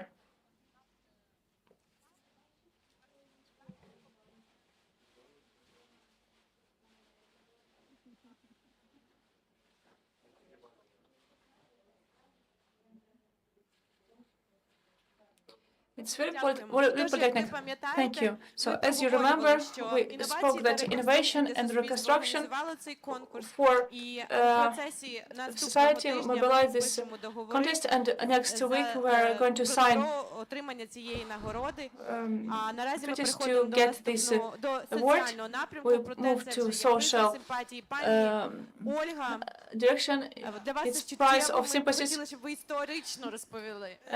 Цей проект This project надзвичайні дискусії вже uh, в міжнародному. provoked Мені цікаво, чи ви extraordinary здогадаєтесь, хто це. discussions Цей проект among jury. його This project, дуже важко it's втілити. hard to Втілити його implement, неможливо. І but it's я possible. вважаю, що I за think цим that проектом майбутнє для it's the всієї future України for в all хорошому Ukraine сенсі, in хоча good він sense, дуже чутливий, though it дуже is very емоційний sensible і викликає суперечливі and provokes суперечливі controversies. Це проект Controversial, меморіального комплексу в лісі Кремінному. It's a project of memorial park in Kremina, України. but it's Де also ми маємо зберегти ту пам'ять про події, що we відбуваються should зараз. save their memory about events that are going on now. Київський національний університет Kyiv National будівництва та University архітектури. Ви тут, and в залі? architecture. Are you here in? Планував бути, але не бачимо. He Ми should have вітаємо been. Єгора, ми передамо We, обов'язково. Я запрошую пані greet Олю. Я Igor. вам дякую за вашу допомогу Olga, thank you for в нагородженні. Залишайтесь з нами. Прошу пані awarding Галину this time with Семенець us. долучитися Please, до Galina нашої Semenets, наступної частини. join Ми us in our переходимо зараз next до part. частини We move to містобудівного part напрямку. of У нас town building архітекторів, direction.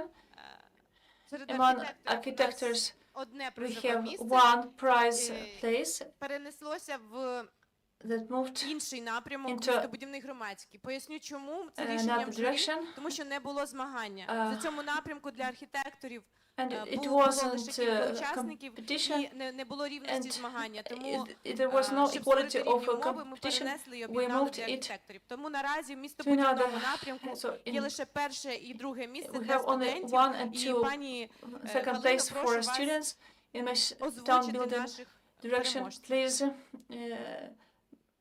make them sound, our winners.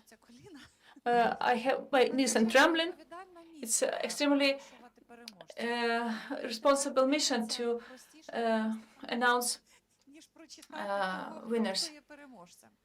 Але разом з тим, But дрожжу в коленках, with trembling knees, I read project named River, the Terev beach zone there, and the executor of this project was Kyiv National University of Architecture. Вітаємо Київський національний університет будівництва та архітектури. Kyiv Вітаємо National куратора University Тетяну of Building Ладан, and яку сьогодні Architecture. безпосередньо вже згадують We, 10 разів, вже 10 нагород. І great це чергова. architect Tetiana Ми Ладан. вітаємо пані Вікторію, We пані greet, Юлію з Miss винагородою Victoria, у Miss Lydia, $2000. Мені здається, це with, дуже хороша мотивація для того, аби award of рухатись далі і допомагати $2,000. It's good містам. motivation to move forward and to help Вітаємо. towns. Congratulations.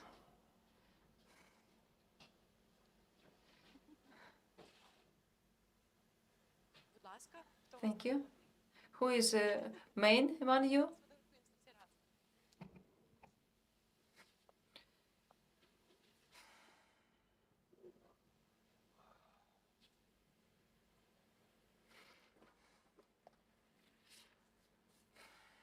Чудово. Great. Пані Галино, там також Miss друге Galina, місце we студент. have also second place. друге за номером, але я думаю, що вони йдуть абсолютно поряд.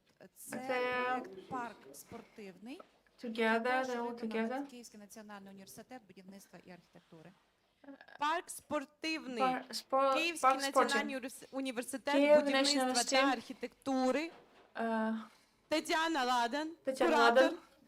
Луцик Владислав, Луцик Діденко Діана, Владислав Луцик.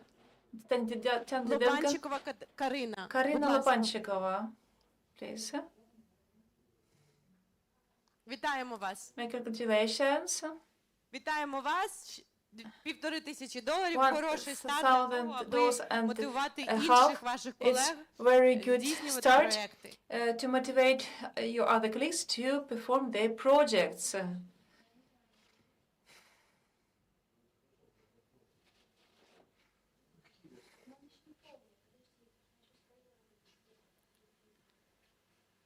Запрошую пані Зоряну invite, до Mrs. нагородження Зоряна to наступної секції. Наступна секція вона є для нас give words in особливо next section. суттєвою, тому що It's один very з sensible for us конкурсантів because відмовився від one of участі в конкурсі на кілька днів, а participation- потім повернувся. І participant тому ми refused- вирішили розподілити нагороду між тим, хто повернувся, і тим, хто потенційно отримав наступний. Тому у нас на перше місце he turned, розподілена нагорода the на first дві place- частини. Це по $1000, це прекрасна $1,000 історія, per тому ми each. запрошуємо For Дмитра Чулкова з Дмитро його Чайков проєктом. with his project. Це ЦНАП у місті Бахмач. It's a center of administrative Запрошуємо services вас.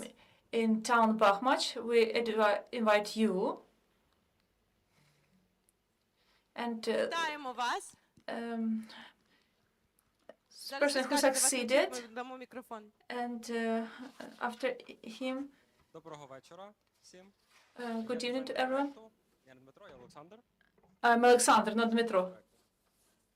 Дякую. Thank you.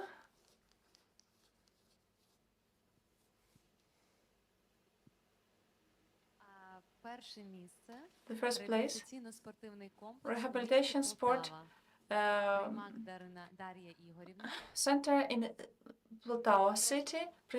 Darina Primak, you're welcome.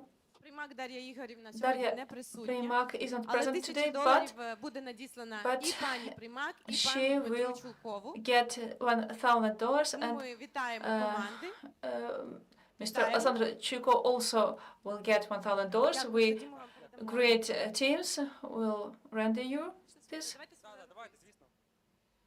Let's take photos. Чудовий проєкт, надзвичайно унікальний і буде окрасою Бахмача. Нам не вистачає тільки представника Бахмацької міської ради, який підтвердить, що буде втілено так, як це було здобуто.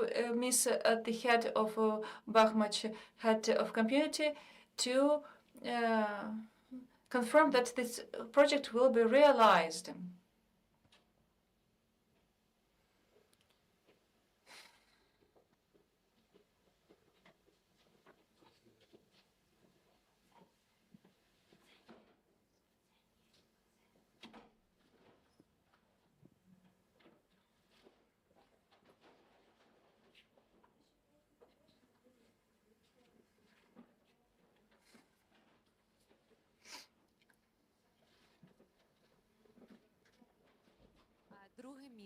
Second place. It's a very important project for Ukraine. І переможцем стає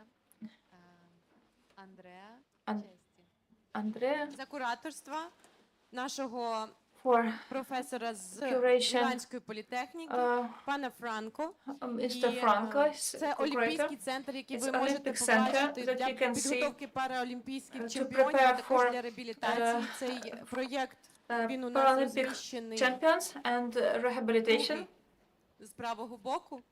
І я рада повідомити, що Шацька міська рада вже провела з нами 4 зустрічі щодо того, аби цей проект був реалізований. Також я сподіваюся, ми можемо Франко, якщо він дотичний, вивести до слова надати.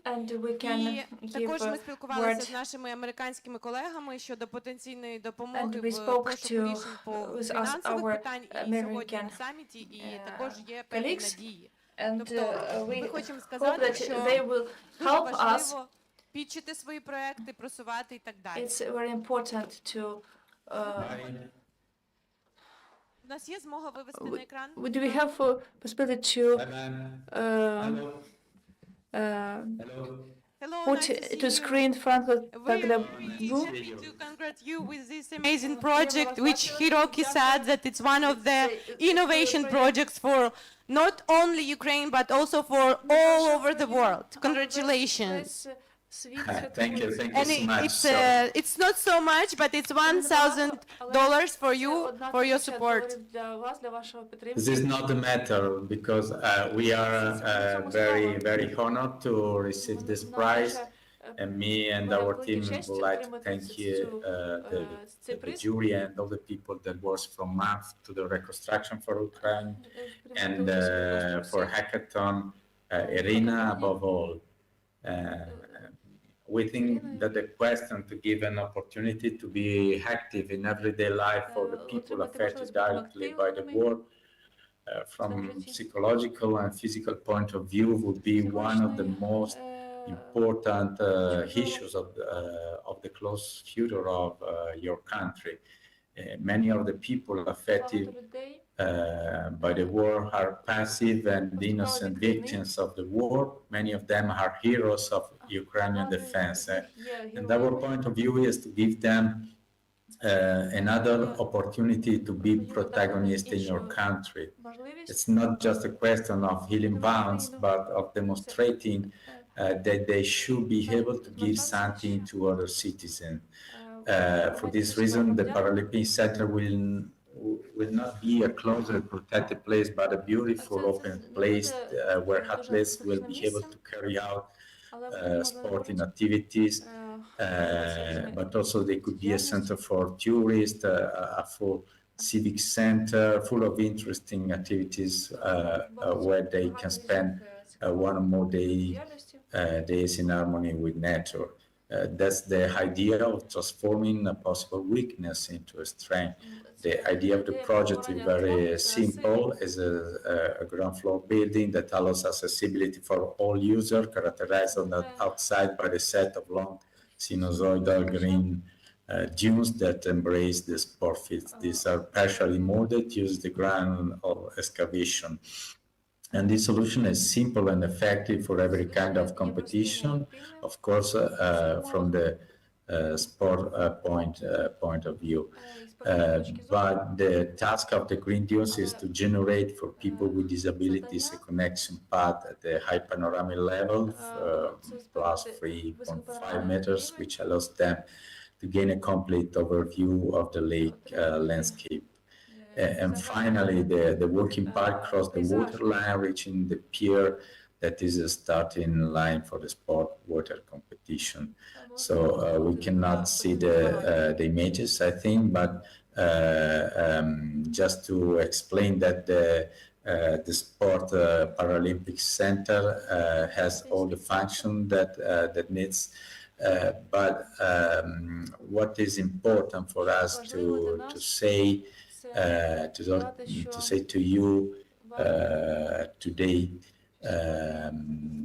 is not to explain the functions that are inside the side building.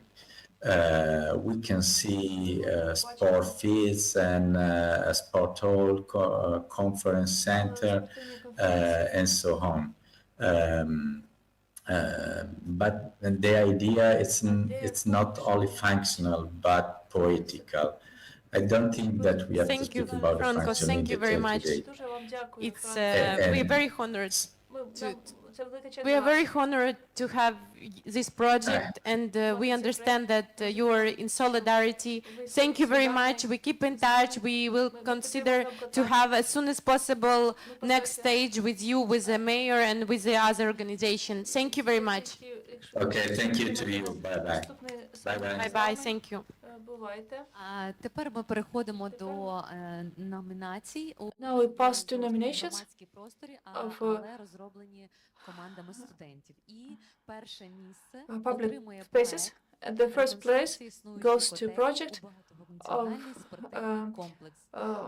thermal Бандуляк Ілля, boiler, Національний університет, Львівська utility. політехніка. Вітаємо вас. Бандуляк Ілля. Ілля Бандуляк, Львів, Політехнікс. Біловолов Валентин. Валентин Біловолов, Запрошуємо Роман вас. Гудзенко. We invite you Це and дійсно greet дуже you. сучасний, It's креативний really і, contemporary, важливий creative соціальний проект, and важлива important social реконструкція, project. тому що таких просторів, за які Very взялася important, ваша команда, їх дуже багато в Україні. І, власне, ваш проект ми institution. хочемо обов'язково включити в And we проект want уніфікованих рішень для подальшої to реконструкції подібної таких involve your project об'єктів, to тому що це for realization дуже достойна because it's very, very Дякую вам. Наснаги і творчості. Це від Зоряни voice Тихончук, архітекторки, from голови Зоряна, журі. Вам такі компліменти і безпосереднє вручення the сертифікат head на of the jury. $1500. It's a Хороше certificate натхнення. Вітаємо вас. For Дякуємо. Давайте $1,000 сфотографуємося and з вашим 500. проектом. Let's take a picture with your project.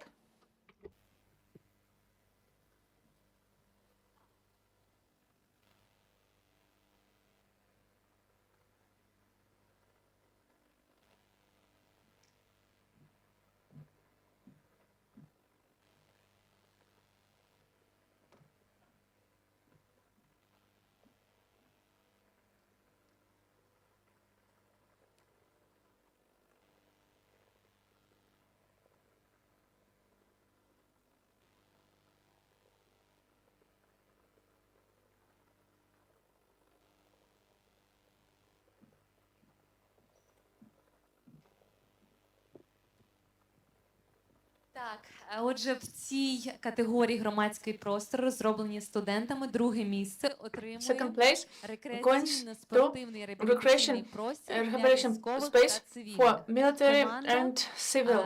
голова команди Пилипенко Олеся Валерівна, The head of the team, Іоанна Кнова. Олеся Пилипенко. Вітаємо вас, запрошуємо до сцени. From Це Kyiv $1000, National ваш University сертифікат. Ми вас of вітаємо. Building and Architecture, $1,000 your certificate. We congratulate you. А хто ваш куратор? Who is your curator? Who is your tutor? Передавайте їй вітання. Ваш проект це скляний, правильно? Ні, це інший. Я згадала. У нас два проекти. Перший це скляний, який не прибув.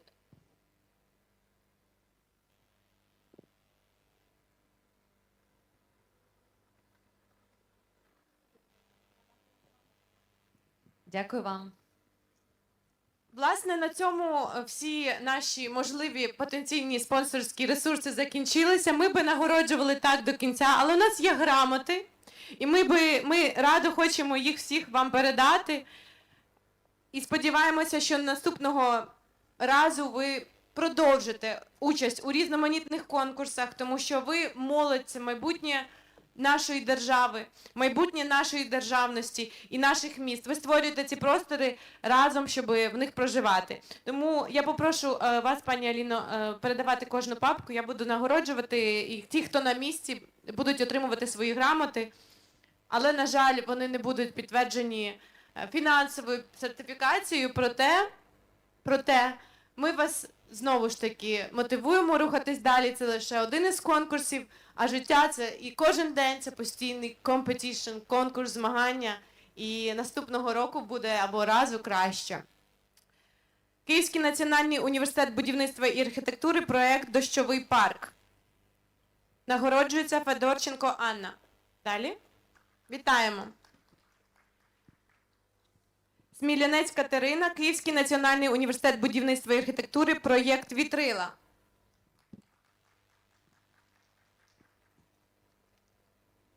Проєкт «Зернятко».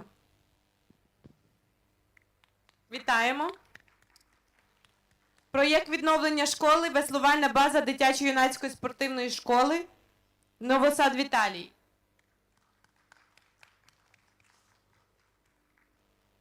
Це в нас якась помилка чи як?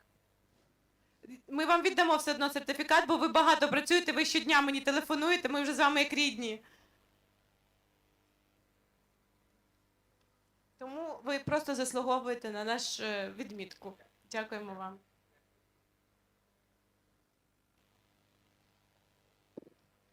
Косенко Данило, Київський національний університет технологій та дизайну, проєкт відновлення школи. Є? Проєкт «Дитячий розважальний центр. Ідеї для реконструкції будівлі колишнього кінотеатру «Мир» під дитячий розважальний центр. Глушко Світлана.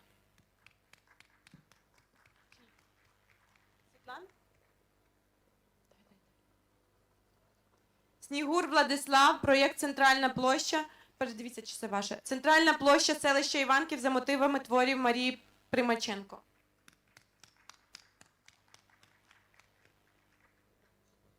Спортивно-оздоровчий комплекс, реконструкція спортивно-оздоровчого комплексу на базі існуючої ДСШ Глушко Віра. Глушко Віра, Київський національний університет технологій та дизайну.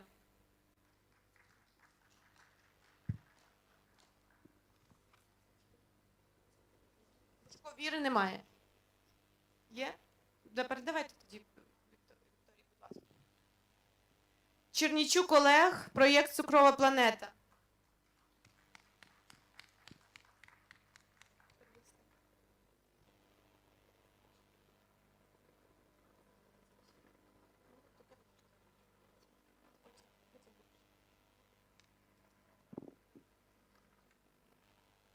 Проєкт «Реконструкція ліцею», Київський національний університет будівництва і архітектури. Цукрову планету де?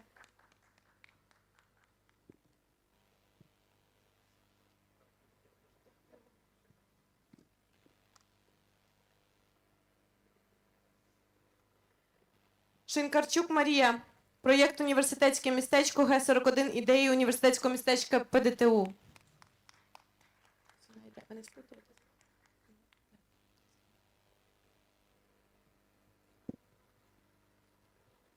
Проєкт «Синергія життя». Г-34. Центр для молоді та людей похилого віку «Синергія життя».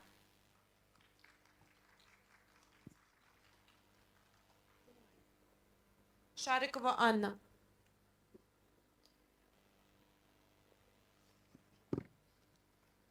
Дричак Сніжанна, Львівський національний університет природокористування, проєкт Grace Space Park, парк дозвілля Grace Space Park, П-04.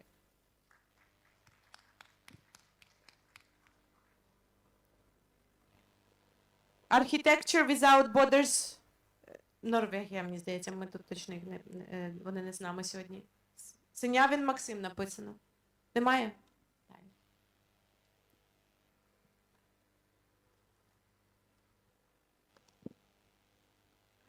Ришкевич Наталя, проєкт «Громадський простір. Ідеї для реконструкції громадського простору з бібліотекою та місцем для позашкільного навчання».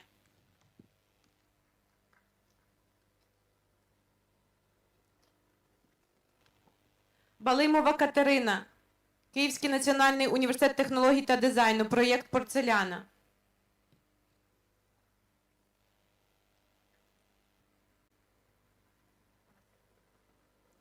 Проєкт «Оазіс», спортивно-реабілітаційний центр для військових, Яськова Марія.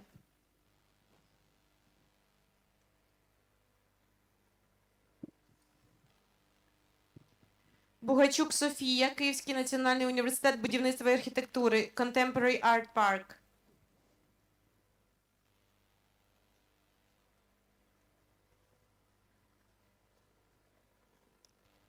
Алекс Макаров, Project Seasons, проєкт Seasons Г-25, розбудова закинутого комплексу у Знам'янці.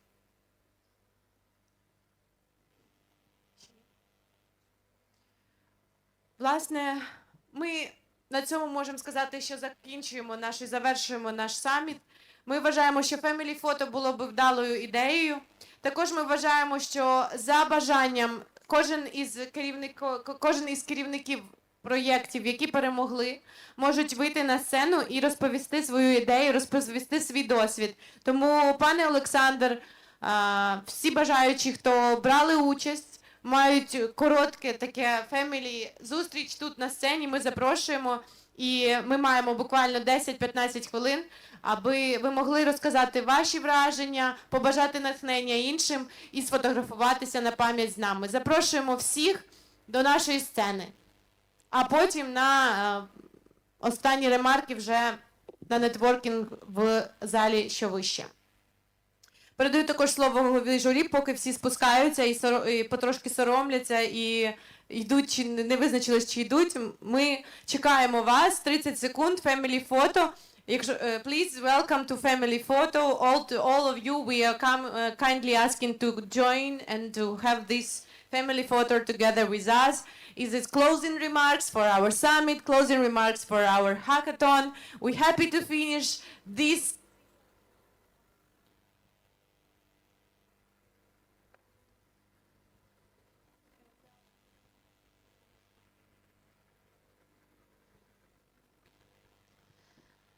Ми дуже раді будемо всіх бачити тут.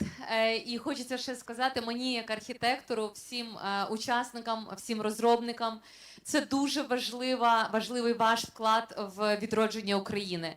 І ті проекти, і ті концепції, які ви створювали, вони повинні втілюватися, вони повинні ставати прототипами.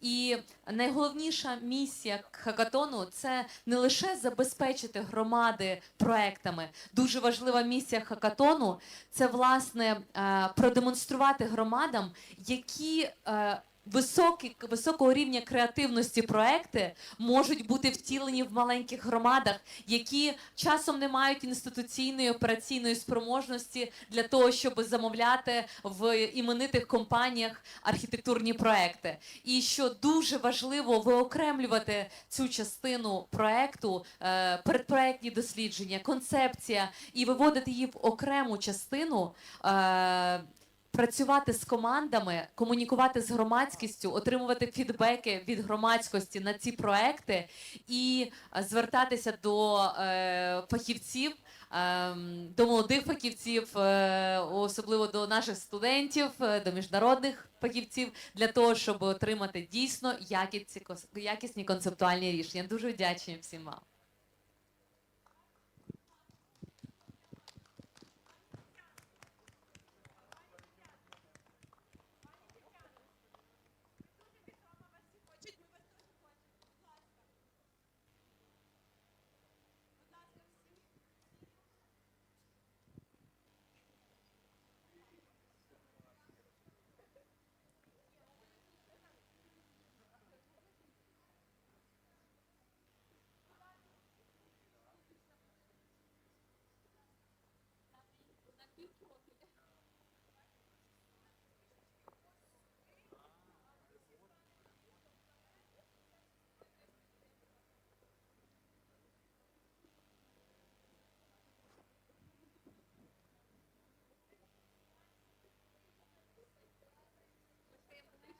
Ми стаємо ближче один до одного, ми стаємо в напівпрофіль.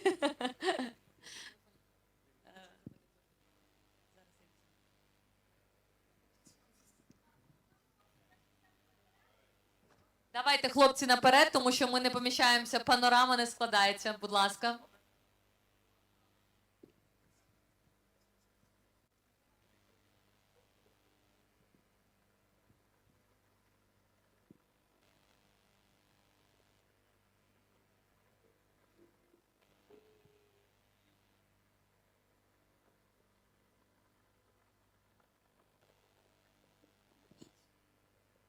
На мій телефон.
Я хочу зробити оголошення про банери. Я працюю з КБУ, щоб вони взяли в Варшаву. Тому я не знаю, чи забирати вам сьогодні банери, але для нас це також проблема, бо ми не зможемо, це для нас відповідальність, ці банери, у нас немає, можливо, місця. Все-таки залишити банери, тому що якщо нам дадуть добро на експозицію в Варшаві, то якась кількість проєктів ми навряд чи забезпечимо там експозицію всіх, але якихось, можливо, якщо 3-5 проєктів можуть експонуватися. Тому нам потрібно їх буде зібрати, напевно, тут і залишити, і ще декілька днів, поки до виїзду, будемо чекати рішення. Так.